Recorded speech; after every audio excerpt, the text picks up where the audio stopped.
Welcome to Below the Forest Floor. I am your host Nancy, and today's episode is going to be about mirrors, the portal in your own home.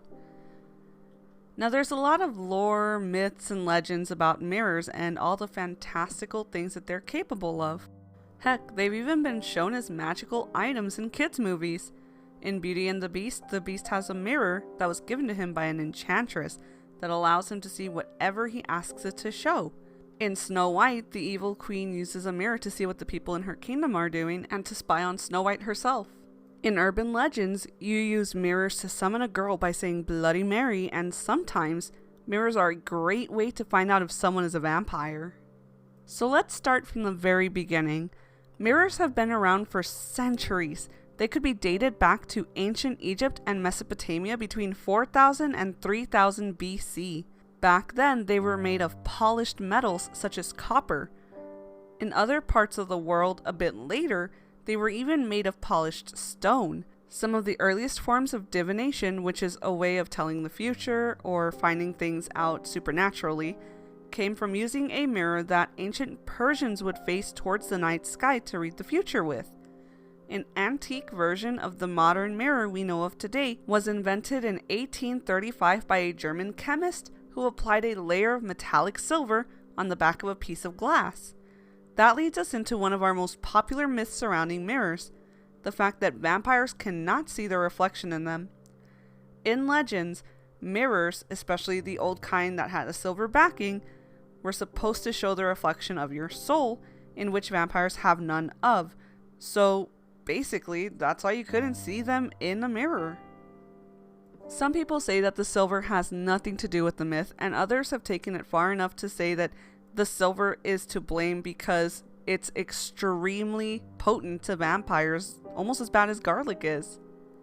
I grew up with a bunch of myths about mirrors in my life, from the Bloody Mary thing because you see it everywhere when you're growing up in scary movies, TV shows, to being told that mirrors were bad luck in general if you broke them. So let's start with each individual myth that I heard of and what I heard about it, and find out if maybe it's different from what you've heard before. If you break a mirror and touch the pieces with your bare hands, then you will have bad luck for 7 years. According to sources, I have found that this myth actually dates back to ancient Rome, and this myth came from the Romans believing that every 7 years, your life renews itself, from health-related issues to whatever in your life is broken, which is why the bad luck of the broken mirror would only last 7 years, because that's how long it would take to go away. Another myth that I heard of was if you say Bloody Mary in the mirror a certain amount of times, then she'll appear. It turns out that that's a lot more complicated than some people make it out to be. Apparently you have to say it 13 times in a dim restroom facing the mirror, and then she'll appear in the mirror or in the room with you depending on which legend you've heard of. I've just heard that she just shows up in the mirror. But science says that it's all a hallucination. Apparently the mixture of staring at your own face in a room that strains your eyes due to the lack of light can cause people to believe that they're seeing something that isn't really there. Or if you believe in certain types of magic, then you could kind of assume that you're summoning someone. That's what a lot of summoning magic could involve, actually, but we'll get into that later. Another superstition that I grew up with was in my home, we believed that mirrors are portals and that if you are in front of one for too long, bad things could happen. For example, if you sleep with a mirror at your feet, then your soul will pass through and an evil spirit will inhabit your body. Same with having a mirror facing you while you sleep. Now, this one I was told a lot growing up. I was warned about it by my mom and dad, and I was told that just don't do it because when you sleep, your soul goes into another realm, and those are the dreams that you have. And so if you do that in front of a mirror, and mirrors are known as portals in some cultures, then whatever is in the mirror could inhabit you. And honestly, I always kind of had this weird thing about mirrors because there was a mirror that was right outside my bedroom door, and I was always so creeped out to walk by it. I just got this terrible feeling every time I had to go to the bathroom in the middle of the night. I could not walk by it without just shivers being sent down my spine. And eventually I ended up hearing a story from of a situation her daughter went through that really cemented that fear.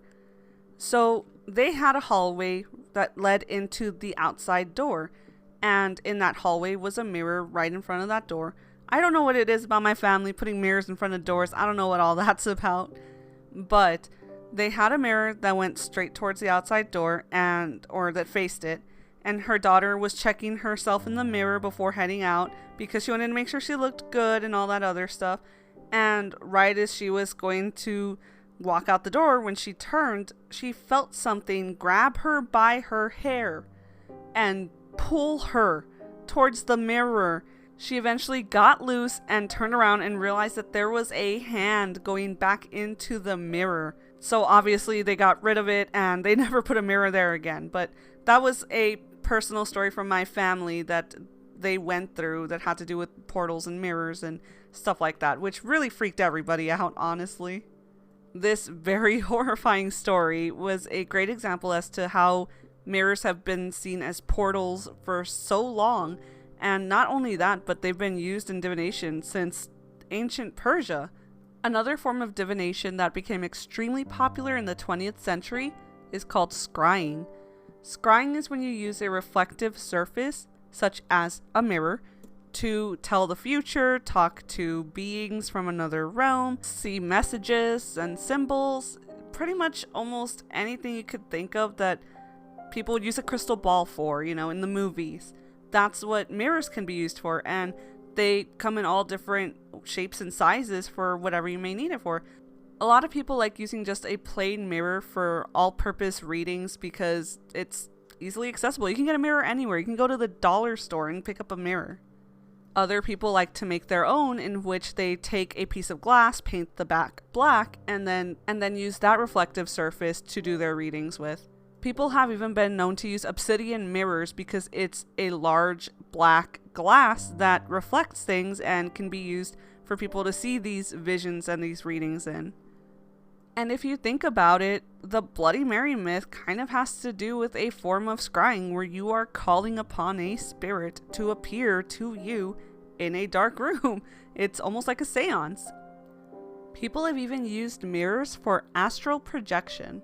Astral projection is when you willingly leave your physical body and travel with your soul throughout the universe, and that could lead you anywhere from places you've been to in your physical realm where you currently reside to other dimensions and even places that people have never heard of before.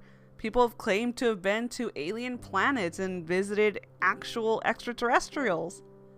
Now, I've never personally had any experiences with mirrors specifically. I've had experiences with a reflection on a television that was off. That was the closest I ever came to that, which I told in another podcast, but a quick little recap. Basically, I was moving some desks in a school, looked up to the TV that was in the corner, saw a silhouette behind me, turned around, there was nothing there, looked up the TV, there was something there, looked like kind of in one direction out of the corner of my eye, saw that there was no one there behind me physically, but someone there behind me in the TV, and then freaked out a little bit. But that's the furthest that my experience went with any kind of reflective surface. But when it comes to my brother, for example, he actually had quite a terrifying experience. So the night that a tragic incident happened in my family, I'm not going to talk about what incident it was, but it was absolutely terrible. And everyone was in the kitchen of my family member's house, and everyone was talking about what was going to happen next and what we needed to take care of. And my brother, who tends to not really bother with supernatural things unless they bother with him first, was sitting in the back corner looking absolutely terrified at the window behind me. And I looked at him a little embarrassed because people were starting to notice how freaked out he looked, and it was a very solemn time. And I kind of mouthed, "What's wrong with you?" And he just pointed, just shaking at the window, and I turned so afraid to find out what I was about to look at, and there was nothing there. And he just kept staring behind me, shaking with his finger pointing. And I told him, "Put your finger down." My mom asked my now husband to get him out of the room, and I followed right after. And I went in there and I was like, what is wrong with you? And what's going on? And he said he saw something in the mirror that this is going to be a very long episode if I go into detail about it, but here it goes. My father, before he passed, used to draw a creature, which we'll talk about later in a different episode about family curses, but he used to draw this thing. And it was really creepy to look at. It had a triangular head, and it looked basically like an old-timey cowboy all dressed in black, and he had a little goatee, and it was just always, it's the only thing my dad ever drew. It was so creepy, and he would say it was something that I don't even want to mention right now because I'm home alone, but he would say that it was something very, very evil, basically. And my brother said he saw that in the window, and as he was telling me about it, he was kind of looking away from me and just facing like towards the floor, and I was like, what is wrong with you? Why are you still acting like that? There's no windows in here. And he tells me that the thing he saw in the window was now in the mirror, pointing and laughing at him because he was scared, and he started tearing up and begged me to go because he'd felt unsafe. And I was terrified. I didn't want to look in the mirror, so I didn't look up. My husband said he didn't see anything, but my mom said that she had this really creepy feeling and she needed us to go. She was like, I don't know what your brother's seeing, but I feel something terrible in the pit of my stomach, and you guys cannot be here because, first of all, he's terrified. Second, this feeling is absolutely horrendous, and I don't want you to be around in case something happens. You guys need to go. And the whole ride home, my brother just shielded his eyes from any mirror that was around us. He wouldn't even look up from the floor of the car. That's how afraid this person was. And he's experienced a lot of supernatural stuff. He's seen physical beings. He's seen spiritual, not physical, sorry. He's seen spiritual beings in his room before and has still told us, I'll stay home. I don't really feel like going outside. He has not cared. But this time, it was so terrifying, he didn't even want to look up. And with all the weird things my brother's been through, that was the only time a mirror actually came into play with one of his situations. And he's been terrified of having them in his room ever since. He currently does not have a mirror, and we've moved to a whole new state, and he still refuses to have a mirror in his room after what happened that day. For me personally, like I said earlier, I've never went through anything, but I feel like my dogs have, and this is like the weird situation. My dogs love mirrors. They love looking at themselves in mirrors during the daytime. They get a kick out of it. They play in front of the mirror like as if there's another dog there, you know? They play in front of it and they kind of check to see who's behind it, thinking that it's maybe another dog, and they lay in front of it. But once it's 3 a.m., and I am not kidding, 3 a.m. hits, and let's say I go to the bathroom to wash my face or something, they won't go in there. They refuse. They will stop at the door and kind of just sulk. These dogs follow me everywhere. I cannot go anywhere without these little puppies trotting behind. Well, they're not little. They're pretty large dogs. But I can't go anywhere without them trotting behind me. But as soon as I step into the bathroom at 3 a.m., they will stop in their tracks and they will kind of make a little sound of being sad. Like they'll make a little sad sound. And it's really weird. And the times I have kind of just called them in, like, don't worry about it. It's the same mirrors you see every day. Because we have 3 humongous full-size mirrors in our bathroom. They came with the house. I would not have installed them if it were me personally. But I'm like, come on in. It's fine. They hesitate so much. And sometimes they will not go in there, even if I kind of pull them in, because we have to give them baths, you know, and since our tub is pretty big, it's the best place to do so. And so we can't do it at night. We can't do it late at night because it freaks them out. During the day, they're fine. They'll jump in the tub themselves in the daytime. They don't care. But 3 a.m. hits and it's all over. They hate it. They don't want to be in there. They don't even want to look in there. And then when they do go in there, they'll growl like under their breath as if they saw something terrible. But the rest of the time, it's great. They know who it is. They see puppies. But at 3 a.m., growling. I don't know what it is. And it's specifically that bathroom. I haven't tested it with any other mirrors in the house. We don't really have a lot of mirrors in the house. But that's something that I've been experiencing with them lately that's really been kind of freaky. And I would not really think too much of it because I would just be like, oh, it's a dog that's freaked out by their reflection in the mirror, if they didn't enjoy it so much every other time of the day except for 3 a.m. to 4 a.m.